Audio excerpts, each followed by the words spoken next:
Toyota's longest running nameplate, the Land Cruiser, is back. And it's back in Canada after quite a few years, actually since 1989. This is the brand new redesigned Land Cruiser. What do you think of it? We're here in San Diego, and this is part of what I'm calling the Toyotathon, where we're not only driving this, we're also driving the new Crown Signia, new Camry as well. We're gonna try out the new Tacoma Hybrid. So that's a TRD Pro, the Limited, and that hot Trail Hunter. So without further ado, let's get to it.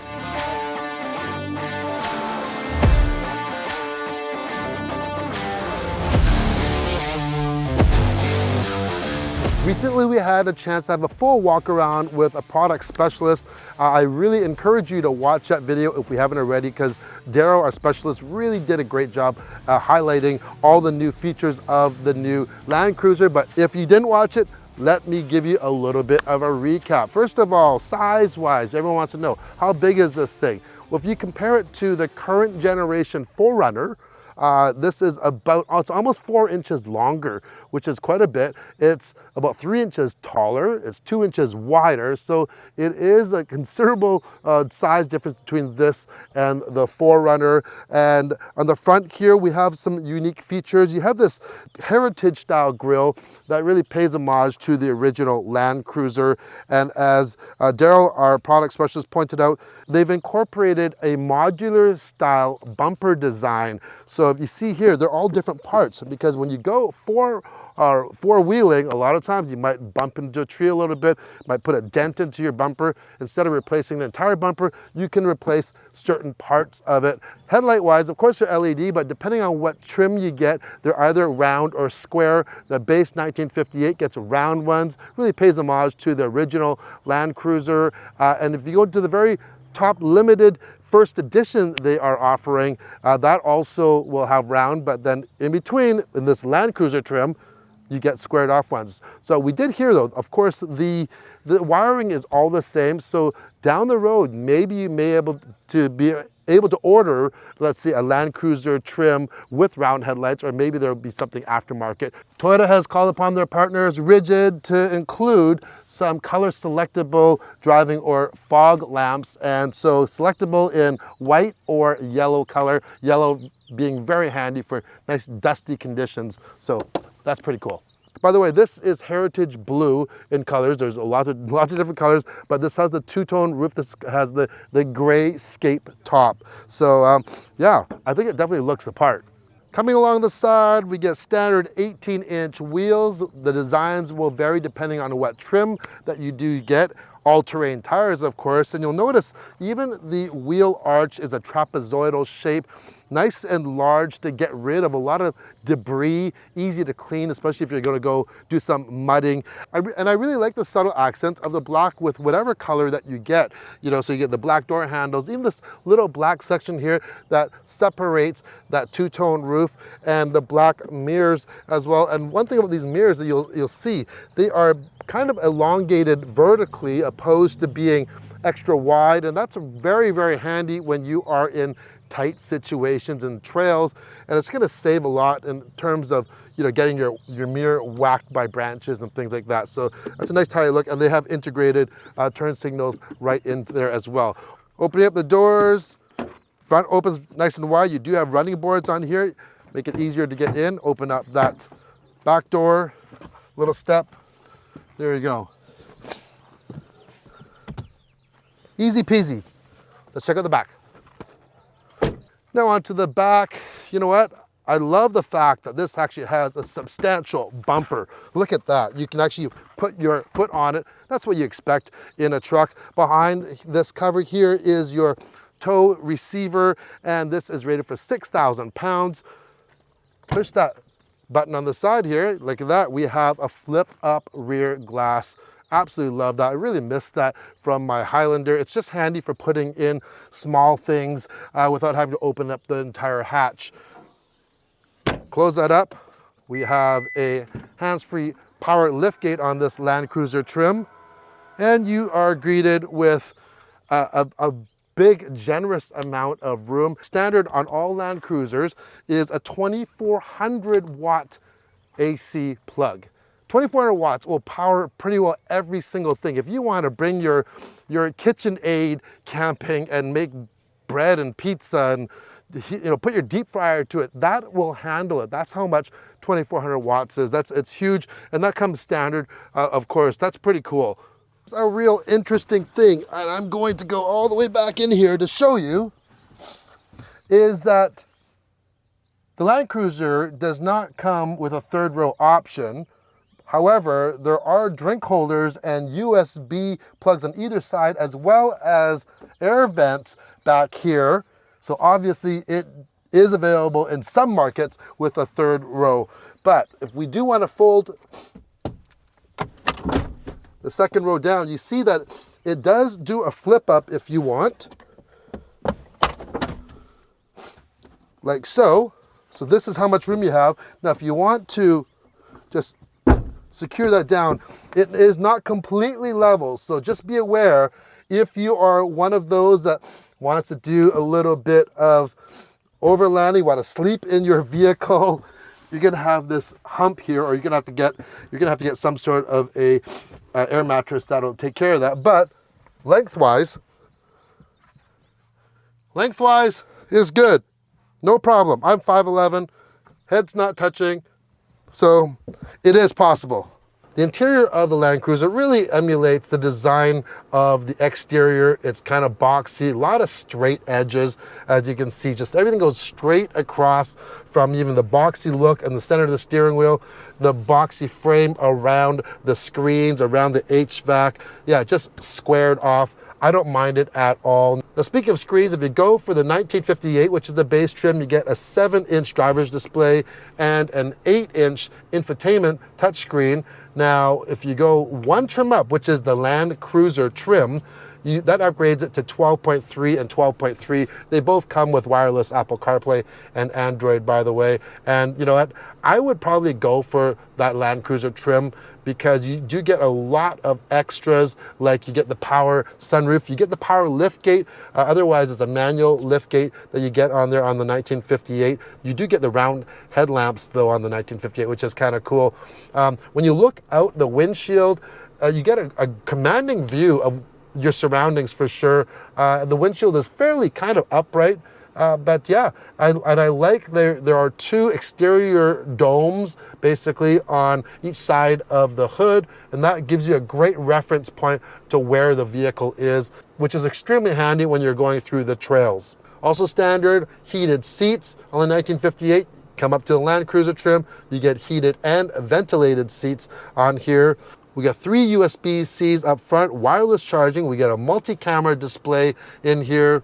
Now, depending on what trim level or what market you're in, you may have the option of getting a cool box. You can hear that there. I've just turned it on. Now, speaking of hearing things, I'm not sure if you can hear it. I actually have the engine running right now because it's actually fairly warm. We're in San Diego, and I can't believe how hot it is out here. It's really, really warm. Our Canadian frail bodies are not used to this type of heat. So I got it running, and I gotta say, this power plant, which we're in right now, when we're just about to go drive it, it's a little bit on the loud side at idle, that I'm noticing, and there's a little bit of vibration. All right, in the back, really good, very, very good headroom. These seats do have adjustability to recline. That's as far back as it goes, but I like it a little bit more forward. They do not slide back and forth though, obviously, because we even have that mechanism that flips them forward. But this seat in front of me is set quite far back, and I'm nowhere close to it at all. You do have seat back pockets. Now, another difference if you go from the 1958 base trim up to the Land Cruiser trim is you go from dual zone climate control to tri-zone, so you get your own climate control in the back here. We have a 12-volt outlet and 2 USB-Cs. We have our air vents right above us, and I do like the placement of these grab handles. Not only are they grab handles for if you're getting into some sticky situations, but for getting in, it's really, really handy for getting in on here. Now, seatbelts for 3. If you are sitting in the center, be aware it does have a significantly wide drivetrain hump in the middle there. So that is definitely going to hamper your leg room. If so, put the smaller person in the middle. That's usually the case anyways, but yeah, pretty decent. Now I just want to give you an example. Remember we mentioned that I thought the engine's a little bit loud at idle. So I'm going to turn the engine off to see if you can hear the difference through the microphone. Maybe it's just me, but here we go. I'm going to turn it off right now. Okay, that is with it off. I can definitely notice the difference a lot. But yeah, so let's take it for a drive.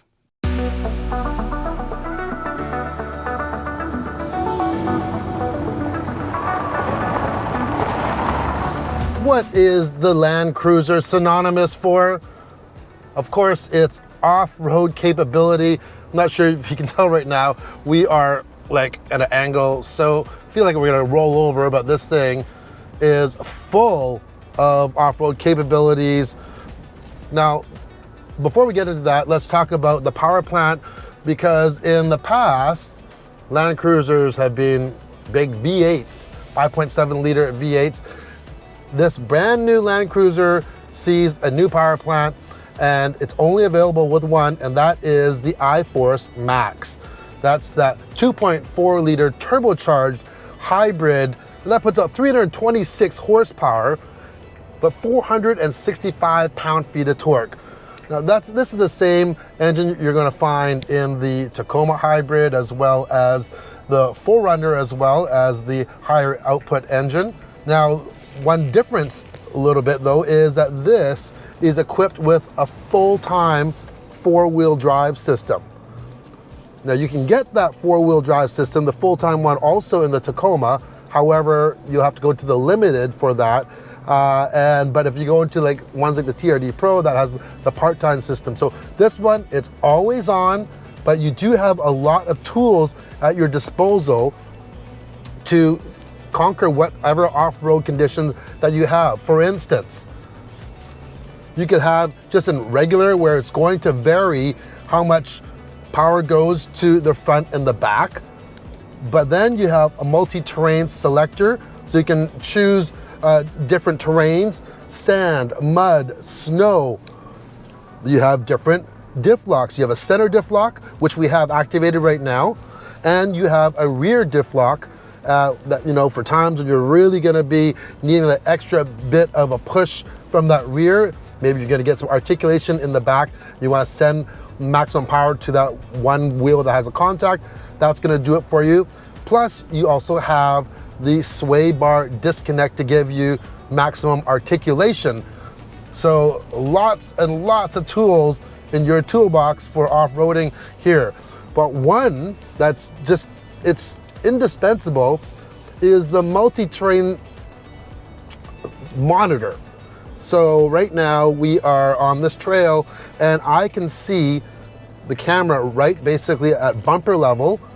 And I'm telling you, it's really handy for sometimes you're going around a corner, coming down a hill, and you can't see what's on the other side.